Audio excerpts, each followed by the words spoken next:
Hi folks, welcome to the Prepared Homestead. This is Travis. Thank you all for stopping by to watch. Well, the weekend's about upon us. Tensions are still growing with Taiwan and China. Again, I said this morning that I don't feel like, and this is just a gut feeling, okay? Not an emotional feeling, gut. That what we're seeing happen right now is not the big event, but I think it's definitely leading up to that. I don't think it's too far off. To not go deep into that, because this isn't what I'm here to talk to you about. China and the United States, they've both put themselves between a rock and a hard place with this. China has talked really big about not allowing Taiwan to get out of its grip. And Taiwan is little by little doing that. New elections, more independence, doing things that are completely contrary to what China wants them to do. And if China doesn't do something, they will look horribly weak.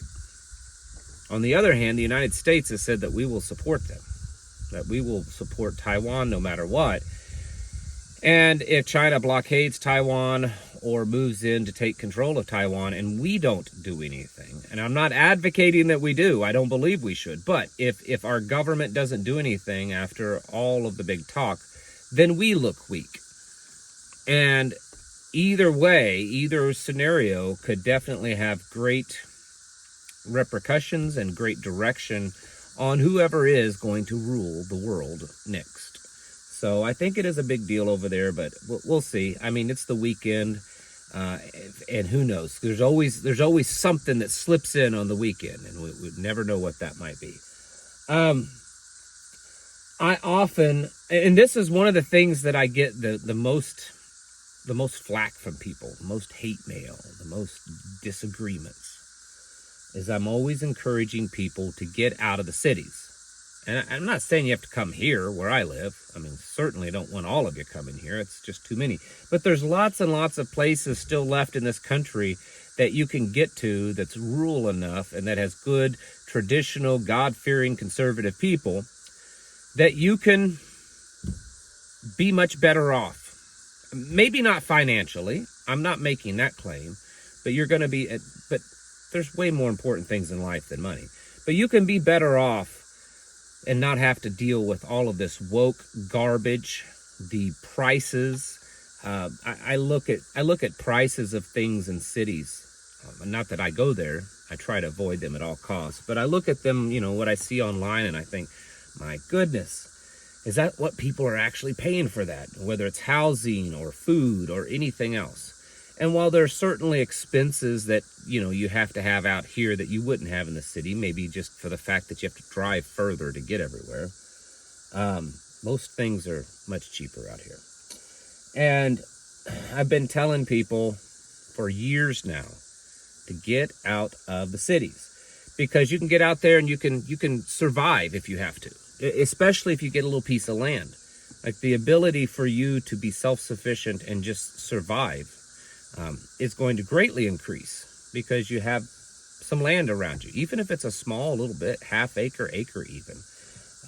And the fact that you will be surrounded by other people that live the same or similar way, or at least in a way enough that you can barter with them, you can purchase things from them. They're typically nicer people, typically less lefty woke kind of people. And so I've been pushing this narrative for a long time to get out of the cities, folks. But there's another reason. And historically, looking at what's been done in the past where people have fled cities for various reasons, most of the time, at least all the times that I can think of, when people have done that, have gotten out of the city, it's ended up being better for them. There's a thing in history, if you should look it up. You may have not learned it in school or anything, but it's during the Roman Empire, 493, 495 BC. It's called the Secession of the Plebeians. And basically, what it was is, Rome was going through a lot of war at that time and incurring a lot of debt. And you had the elite class And then you have the plebeians, which is where we get the term plebes. This is the poor working class. They're not slaves, but yet, they're not totally free. They could own certain things and they could do certain things that a slave couldn't, but they were still very poor. Most of them they were just the working poor, like most of you, okay? And they were getting sick and tired of the lack of representation. They were getting sick and tired of all of this debt burden being put upon them for taxation and inflation and all this kind of stuff. Sound familiar? Does that sound similar? I mean, I don't know. Maybe I'm wrong on this one. But anyways, to make the story short, is that they went back and forth. There were problems. They got sick and tired of it. And basically they seceded, in a manner of speaking. They all just packed up because it was in the cities.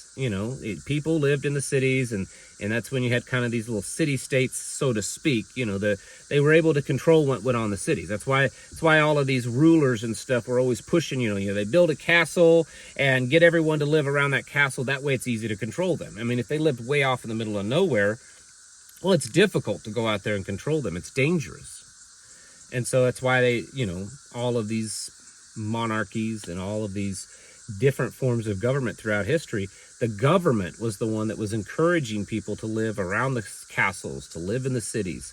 And they would sell that by like, well, you've got all this trade and you've got entertainment and, you've got the safety and security of living in the city. It's kind of similar to what they do now to try to sell you to live in the city.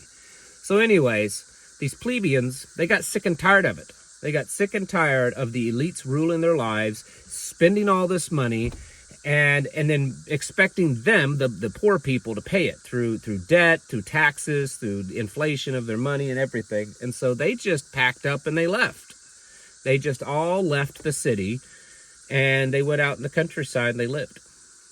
And they went out there and they put tents up and they built fortifications, and they said, we're just going to do our own thing. We're sick and tired of this. And it actually worked. And so the moral to this story is that this is a very similar situation to what's going on today. And so there are various good reasons why you should get out of these cities. I saw a post the other day on something else. I was reading something similar to this topic. And then someone said, well, if you run and hide, you're never gonna win. You got to stick it out.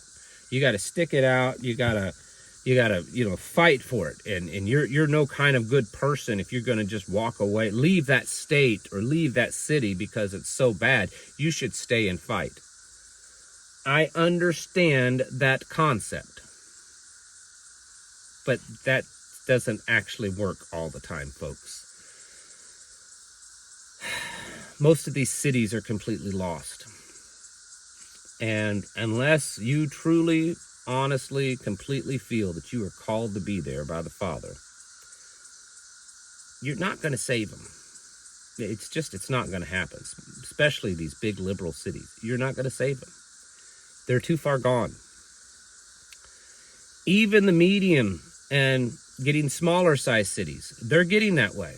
I can think of many right now that, we're talking less than 100, 150,000 in population, anywhere from maybe 15 up to 100,000 people are becoming more and more liberal, more and more crime. I get emails all the time from people that tell me, we moved out of the cities, the big city 10, 15 years ago. We found this little small town outside of the city, this little suburban whatever. And now it's grown up. Now it's all grown up, and now it's a bunch of, lefties living here, and they're, everything. It's the city now. It's all grown out to here. That happens. That's why you have to move far enough away. And that comes at there's disadvantages to that, I've said this so many times in videos, I believe, but I find it funny. You wouldn't believe how many people they contact me and they want information about living out like this. Not even necessarily just here, just living out like this. And they'll ask things like, can you get food delivery out there? What's the internet service like? How far is it to the nearest hospital, the nearest trauma center? Folks, we're lucky in the wintertime if we get a big, thick, heavy snow, and I'm saying like 6, 8, 9, 10 inches, we're lucky that they might grade our road, plow the road once. We can't even get a landline phone where we live, even if we wanted one. It's just not available. Internet, for the most part, unless you get something like Starlink, you can send emails. That's about it. Forget about delivery. And yeah, there's hospitals around, but there's a good drive to get to them, and so that's why you should learn to take care of your own things and at least stabilize stuff. Yes, there are disadvantages to living like this. It's a lot harder work. You're outside more often. You're toiling in the land, and you're taking care of animals, and it never fails. It never fails when you have a day that you think you're going to have the day off. It's for us, it's our Saturdays, and I'm looking forward to resting, right? And, the animals tear the fence down, or one of them gets hurt, or something happens, and you have to take care of it. That's normal. That's just normal. There are disadvantages to this lifestyle, but I think it also makes us a better person. I think our lives as Americans have become way too comfortable, way too easy, and I think that's why our country partly is in the shape that it's in, because, why fight? Everything's too comfortable. Need to be getting out of these places. I know it's late in the game for a lot of you. Land prices are expensive. If you'd done this 5 years ago, you'd been much better off. I get it. But folks, you got to get out of these places. You got to get out. For many reasons, for your own survival. But also, it's a way to have less control over your life. Is government in my life? Is government controlling me? To a certain extent, yes, it's controlling all of us, unfortunately. But I have a whole lot less of it in my life. I see it a whole lot less. I see a lot less problems.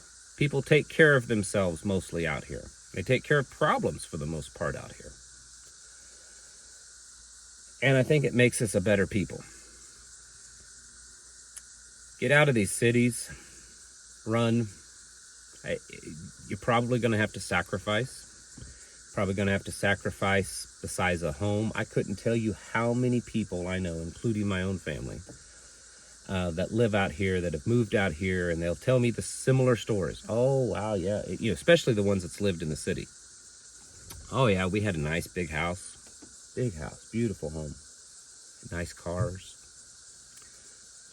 And yet now they live in something that's tiny, an old farmhouse, a little cabin, a mobile home. They're driving an old four-wheel drive pickup and maybe an older SUV. They even got rid of that stuff.